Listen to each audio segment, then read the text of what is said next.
De dikte van ons financiële ijs is gewoon niet genoeg meer om verantwoord met 300.000 tevreden klanten en 1000 trouwe medewerkers over verder te schaatsen.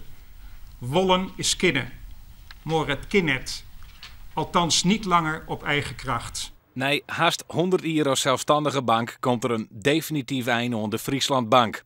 In 2 jaar werden de 300.000 klanten en 24 kantoren onderbracht bij de Rabobank. De financiële crisis en strengere eisken binnen de relatief Lietse regionale bank te volle worden. Ze waard zonder het uitbreken van de crisis het eigen vermogen maar heeft 100 miljoen euro minder. En daarom zocht de bank zo'n eind van hier al naar een geschikte oernamekandidaat.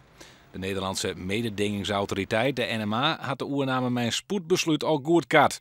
En dat jouwt aan dat het niet heeg weer bij de Frieslandbank. Het is absoluut geen reddingsoperatie. Er is ook geen sprake van. Onze bank voldoet vandaag aan alle eisen waaraan de bank hoort te voldoen. Rabobank is geen reddende engel. Rabobank is een zelfgekozen partner voor de toekomst van onze medewerkers en onze klanten. Het personeel van de Frieslandbank, een Lietse 1000 mensen, is van de morgen boeten het zicht van televisiecamera's bijpraten over de toekomst. FNV-bondgenoten lid weten onthutst te wijzen. De vakbonden verwachten dat dit hoe dan ook een soort banenkastje zal. Voor de eerstkomende 24 maanden geen gedwongen ontslagen. Alle medewerkers krijgen een baangarantie.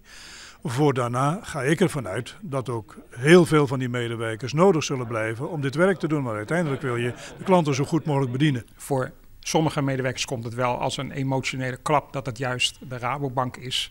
Omdat dat de bank is met wie ze naar hun gevoel, met name in de provincie Friesland, altijd stevig in concurrentie zijn geweest. Wat er met de kantoren van de Frieslandbank bad, wordt nog nijer besjoen. De sponsoring van bijgelijks het Keertsboen KNKB en andere maatschappelijke zaken gaat voor eerst terug, want een deel van het eigen vermogen gaat naar een speciale stichting voor dat doel. Maar de campagne met BN'er Jort Kelder, die in 1 jaar tijd voor een tarien van 1 miljard euro aan spaargeld zorgen, liep het net een lange libben meer te ha.